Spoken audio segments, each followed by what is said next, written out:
Roio, ao último bloco do seu programa Top Gospel. Exatamente. Não sei o que lhe vem à mente quando vê a palavra ou a Bíblia na mão. Significa que é o momento certíssimo para espacar para o debate bíblico em que nós temos aqui o pastor Antônio como nosso convidado residente. E passamos já a cumprimentá-lo. Pastor, muito bem-vindo. Amém, amado irmão Domingos. Amém, amada irmã Helena.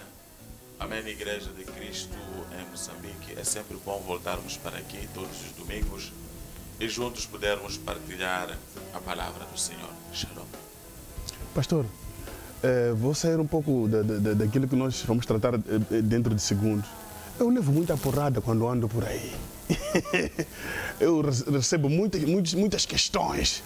Alguns me perguntam: de onde é esse pastor? Quem é esse pastor?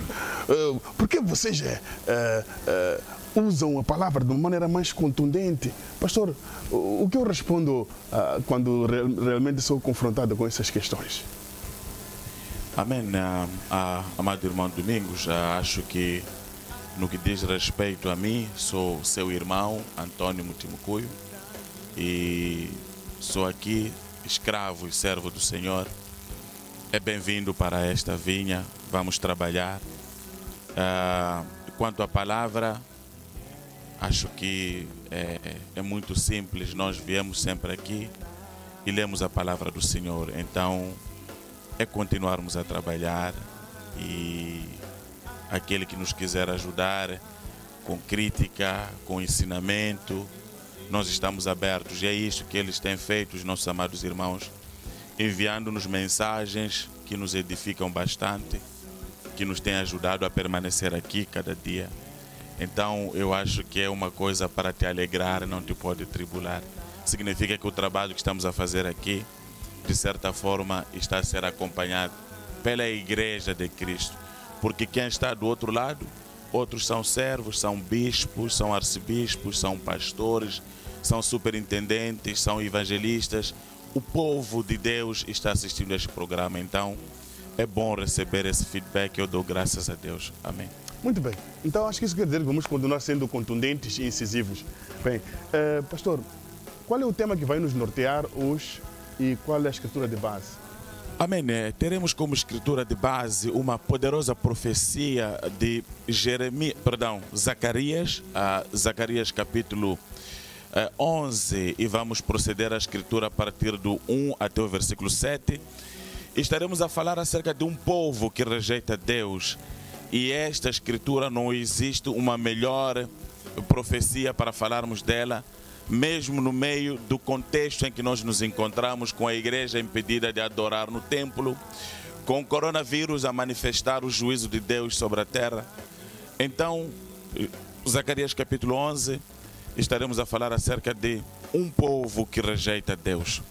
Eu vou passar a ler as escrituras antes de mergulhar mesmo no debate.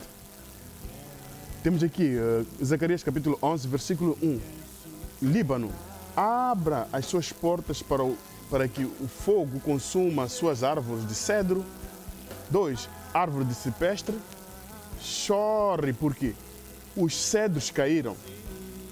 Essas magníficas árvores foram destruídas. Os carvalhos de Bazã chorarão porque a floresta foi destruída. Escute o choro da tristeza dos pastores. Choram porque perderam toda a sua glória. Uau! Escute o rugido dos leões. Ruge porque a floresta perto do rio Jordão foi destruída. Então o Senhor, meu Deus, me disse: cuide do rebanho que vai ser sacrificado. Os donos das ovelhas as matam e não são castigados. Os que vendem as ovelhas dizem: glória ao Senhor, vou ser rico. Os pastores não sentem paixão pelas suas ovelhas 6. Por isso não terei paixão dos moradores de Judá. Vou fazer com que cada um deles fique debaixo do controle do seu vizinho e do seu rei. Deixarei que eles destruam a terra e não salvarei ninguém. 7. De forma que me dediquei a cuidar das ovelhas que irão ser sacrificadas, especialmente as coitadinhas do rebanho. Tomei 2 varas de pastor, eu chamei a uma de graça e a outra de união, e com essas varas de pastor guiei as ovelhas. Uau! Pastor, Amém. o que é que esta mensagem traz para nós hoje? Amém. Esta mensagem, se nós voltarmos ao contexto dela, é uma mensagem que vem ao povo de Judá, é uma mensagem que vem a um povo pós-exílio. E se leres no capítulo 10, você encontra lá todas as promessas muito maravilhosas que o Senhor faz ao povo de Judá.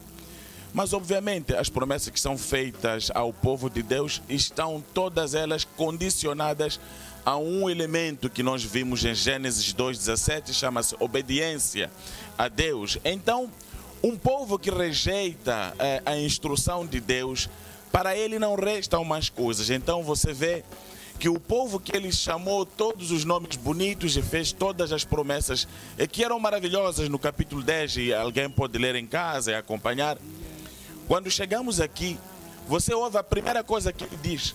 Ele levanta porque o povo rejeitou o Messias. Você vai entender que esta é a rejeição que este povo, o povo de Deus, tem com Jesus. Um povo que rejeita Jesus Cristo, não resta mais nada para o Senhor. Ele diz: abra as suas portas e deixa o fogo entrar para destruir os cedros, para destruir os pinheiros, para destruir aquela que é a beleza e a riqueza, o motivo do orgulho. O Senhor entra e destrói. Então, você pode levar e por analogia entender que Deus não muda. Quando um povo se rebela contra ele, ele entra para destruir os seus orgulhos. Então, o cedro no Líbano era como é que se diz? Era uma coisa tão preciosa que muitos viajavam até lá para ir buscar. Muitos iam. Quer dizer, estes elementos que ele diz, o fogo vai consumir, se tinham constituído o orgulho desta nação. E o Senhor escolhe entrar e destruir. Por que ele destrói? Por causa da rejeição ao Senhor. Então, um povo pode perguntar-se, porque Judá durante muito tempo perguntou-se: como é que nós estamos a rejeitar o Senhor? E a Bíblia é muito clara. Não basta confessarmos nas nossas bocas, porque as nossas obras rejeitam Deus. Então, não é por aquilo que nós dizemos, mas por aquilo que nós fazemos. E Deus olhou para este povo e disse: não, então eu vou destruir o seu orgulho. Aleluia. Então, primeira coisa que ele quer ferir, porque uma das coisas que fazem com que nós não queiramos nos sujeitar a Deus, temos nossas próprias opiniões, temos ideias, temos interpretação nossa acerca das Escrituras, até chegamos ao ponto de dizer: não, Deus queria dizer isto, não queria dizer aquilo. Uau! Como é que um ser mortal, meramente mortal como nós, é capaz de inferir para ir dizer: não, Deus queria dizer isto e não disse? Então, o orgulho, os cedros que você encontra aqui, que ele diz: abram as portas, que deixa ele queimar, deixa todo ele ser consumido, está a falar essencialmente das nossas posições, daquilo que nos torna orgulhosos e aquilo que nos faz rejeitar o Senhor. Aleluia. E aquilo que nos faz rejeitar o Senhor hoje em dia, não é? Tem vindo mesmo à tona, porque nós sabemos que nós estamos aqui, não é? Aquilo que nós costumamos dizer, estamos aqui todos os domingos para trazer a palavra, e mesmo assim temos pessoas que ainda arranjam uma maneira para aliar-se àquilo que não deveria ser a palavra que nós trazemos aqui. Amém. Amada irmã Helena, é muito poderoso que nós, no nosso trajeto como crentes, nós temos uma história de negação a Deus. Nós somos pessoas que negamos a Deus de verdade. Pessoas que não vale a pena, não presta como a palavra é pregada, os ensinamentos vêm, mas nós não mudamos. O problema é este. Então, ele chega no versículo 4 aqui em Zacarias capítulo 11 e diz: assim diz o Senhor, meu Deus, apacenta as ovelhas da matança. Quer dizer, ele toma uma decisão de apacentar ele próprio estas ovelhas. E diz que os possuidores vão lhes matar e não terão culpa. Por quê? Porque esta é a decisão, é o castigo daqueles que rejeitam Deus. E como é que nós rejeitamos Deus? Porque é fácil vir aqui ao programa, falar é muito fácil, mas o problema é como é que nós vivemos a nossa vida. Ir ao púlpito pregar, dizer que eu sou pastor, sou bispo, arcebispo, sou profeta, essa é a parte mais fácil de tudo. Mas o povo de Judá estava na mesma situação. Então ele disse, abram as portas, deixa-me eu queimar os cedros.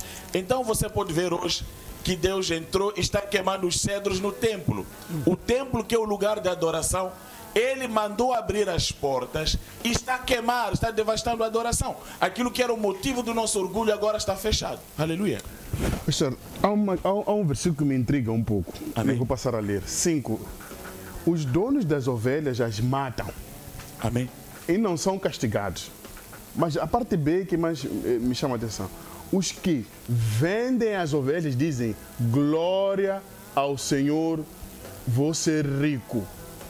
Os pastores não sentem paixão pelas suas ovelhas. O que quer dizer isso? Isso quer dizer que nós estamos a viver a dispensação, o mesmo tempo em que o povo de Judá estava vivendo, onde ele estava a profetizar contra aqueles que rejeitam Deus. Ele está a dizer, ovelha de Cristo, não importa a posição, você pode ouvir a palavra e rejeitar tudo o que nós falamos aqui, acerca de abandonar o pecado, acerca de se voltar para Deus.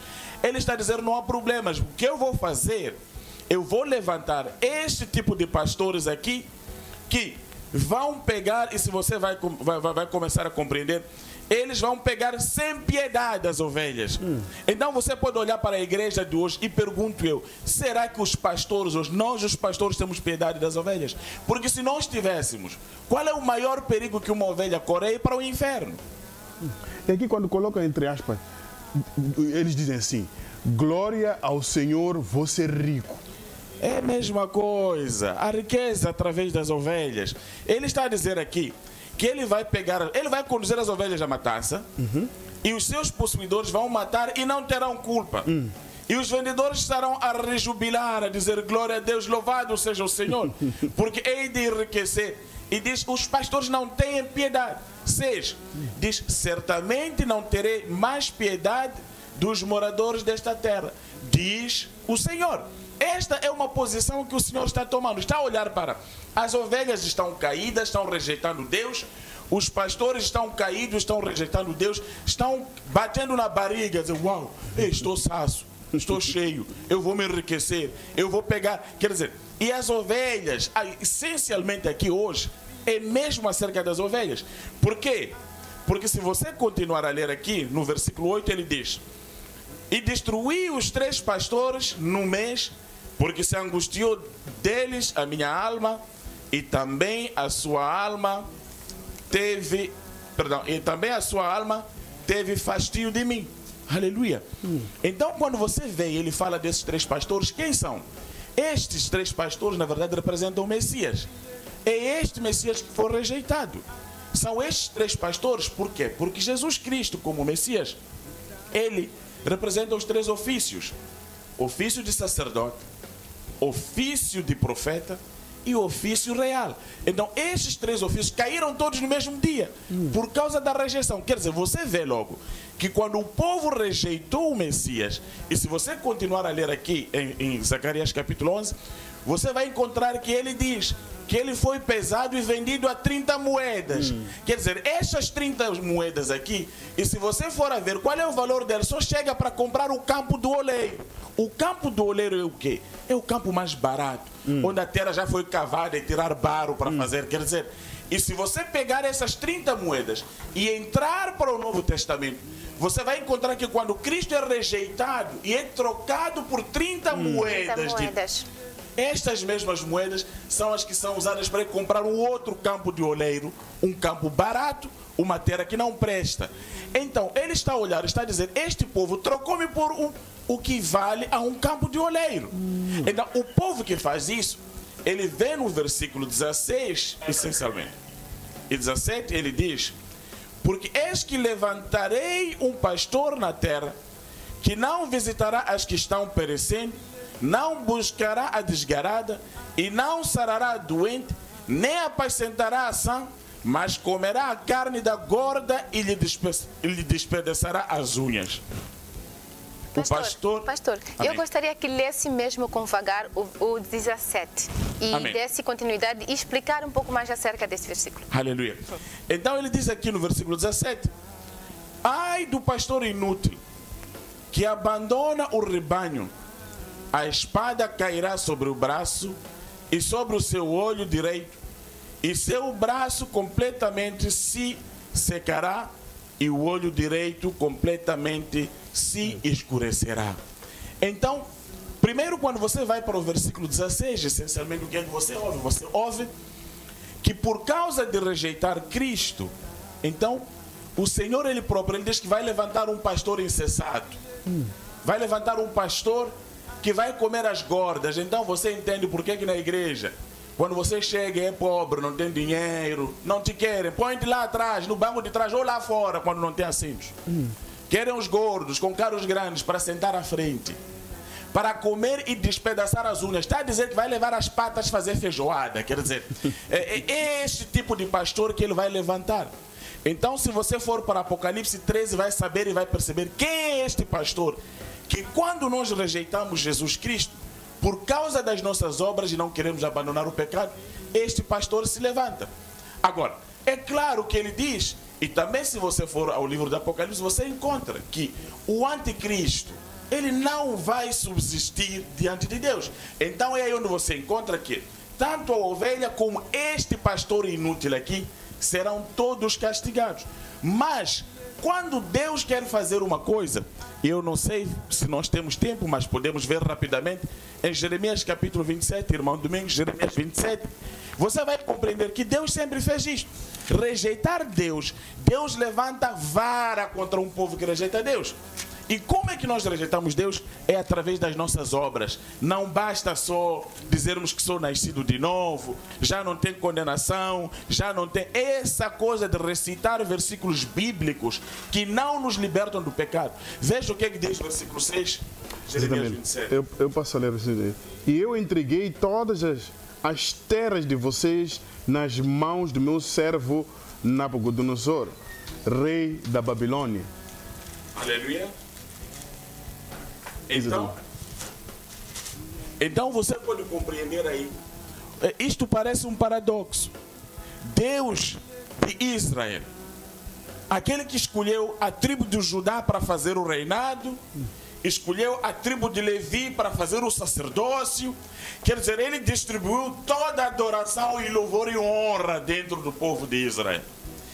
Ele está a dizer aqui no versículo 6: e agora eu entreguei todas estas terras nas mãos de Nabucodonosor, rei da Babilônia. Escuta, meu servo, e até os animais do campo lhe dei para que o sirvam. Quer dizer, amada igreja de Cristo em Moçambique, nós estamos a lamentar aqui hoje e dizemos que porque o governo nos aperta, deu-nos 15 requisitos difíceis, já não podemos cantar e louvar na igreja, culto de 1 hora, como é que vai ser? Levantou Nabucodonosor para castigar um povo que rejeita Deus. Ele está a dizer que na hora dele levantar, quem quer que ele seja, é mundano, não é mundano, como este Nabucodonosor aqui, ele está a dizer que nessa hora você vai ter que se sujeitar a ele. E ele chama nessa missão, até diz, meu servo. Então você pode se perguntar, como é que Deus, que é santo, que ama Israel, pode levantar um rei tão cruel como Nabucodonosor? Era para impedir que as abominações que estavam no templo em Jerusalém continuassem. Então Nabucodonosor, quando entrou, ele vai, ataca, pega o rei, fura os olhos, amarra todos, leva para o cativeiro, destrói o templo. Está a ver? A adoração novamente está destruída. E temos também, a adoração está condicionada. Assim, e temos também quem deve estar a perguntar em casa, o mesmo Deus que quer nos salvar hoje é o mesmo que destruiu Sodoma e Gomorra. É o mesmo. E pelas mesmas razões. Então, o que eu posso perguntar, se levar essa questão que levanta, é: o que é que faz que nós possamos ouvir a palavra todos os dias, continuamos a fazer as mesmas coisas? Nós não... Isso significa rejeição. E um povo que rejeita Deus, se nós vermos ali em Zacarias 11, este povo voltava do exílio. Era um povo que regressava do exílio. E Deus começou a fazer promessas. Como você é que foi prometido por Deus, isto, mas aquilo. Mas as promessas de Deus só se podem cumprir debaixo da obediência. Então, quando ele decide que ele quer executar uma agenda, ele pode pegar um ministro, para o ministro fazer a agenda dele. Pode levar até um dito religioso, por exemplo, pode levar um líder religioso que tem uma igreja maior em Moçambique e usar para fazer esta agenda.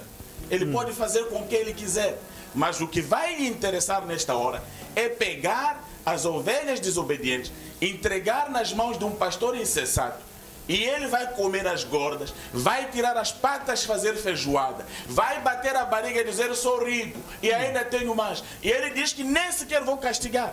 Então, quando nós escolhemos pecar contra Deus, é aqui onde nós estávamos a vir, nós escolhemos que a mão de Deus, Ele próprio, muitas coisas nós dizemos que é madimona, porque vai uniloia, porque isto aqui é maldição. Não é maldição de demônios. Sim, pastor, é Deus Ele próprio. Há uma analogia aqui.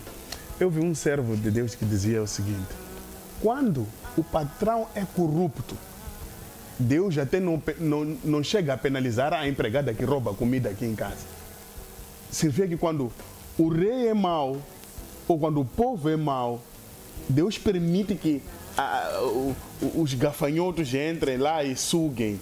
Porque realmente esta pessoa que devia guardar-se, não dá-se a guardar. Amado irmão Domingos, o que a igreja precisa de compreender é que Deus nunca se contradiz. Esta profecia de Jeremias que nós lemos, e esta profecia que nós lemos em Zacarias e em Jeremias, estas profecias dizem essencialmente a mesma coisa que o Senhor Jesus Cristo disse Ele próprio em João 10, versículo 11. Ele diz assim: eu sou o bom pastor. Ele está a dizer: creiam em mim. Está a dizer: aceitem no que eu vos digo. Quando eu digo não se embebedem, não se embebedem, não forniquem, não forniquem, não façam adultério, não façam, não roubem, não roubem, não andem a pregar dinheiro, não prega dinheiro, falsos profetas na igreja fora, falsos apóstolos fora. Quer dizer, ele está a dizer assim, que todo este evangelho que nós estamos a pregar tem que estar à volta do bom pastor. E ele diz que o bom pastor é ele. E depois diz que o bom pastor dá a sua vida pelas ovelhas. Estão a ver a grande diferença? Aquele outro pastor vive através das ovelhas, come as gordas e leva as patas, faz feijoada. E a Bíblia também diz que ai desse pastor também. A culpa, há um dia, se você olhar para Nabucodonosor, Deus entregou as nações da terra na mão dele, mas ele diz que haverá um dia em que ele também vai chegar ao seu fim. Então, não pode prevalecer o mal. O facto de Deus levantar o anticristo, por exemplo, na grande tribulação, para vir castigar a igreja rebelde, não significa que o anticristo não vai ser punido. Ele também há um dia em que a sua dispensação termina, e aí Cristo Jesus, o leão da tribo de Judá, vai fazer isto ao anticristo e acabou. Pastor, eu peço uma síntese talvez de uns 15 segundos, já estamos sem tempo. Amém. E as iguarias são assim, pastor. Aleluia. As iguarias são assim. Aleluia. De uma forma muito sintética, é dizer assim: amados irmãos, nós temos estado aqui a andar e a pregar, a chamar a atenção acerca da necessidade de tornarmos obedientes a Deus. O que queremos avisar é: Deus está muito atento. E é um povo que o rejeita, Ele sempre vai castigar. Abandonemos o pecado, vamos voltar para Cristo. O Messias está a vir. É Ele quem fechou as igrejas, é Ele quem rejeita o tipo de adoração que nós estamos a dar. Então vamos nos arrepender e voltar para Ele. Shalom. Obrigado, pastor, não é, por essa palavra, pelos ensinamentos, que acredito que o caro irmão também lá em casa esteve a acompanhar. E continue, não é, dizer assim, caro irmão que está a acompanhar o programa, continue sim fazendo essa leitura, Zacarias 11, não é? Leia todo para perceber um pouco mais acerca desta mensagem que foi aqui deixada, não é? Pelo Espírito Santo, porque não somos nós quem fazemos o programa. Por acaso nós não estamos aqui para fazer o que nós gostamos de fazer. É verdade. Bem, tchauzinho para todos, que Deus fique convosco, Deus sempre no coração. Voltamos, se Deus quiser, no próximo domingo para mais atrações do Top Gospel para si. Deus abençoe, Helena. Exato, beijinho. Para todos. Tchau, tchau. Obrigado, pastor.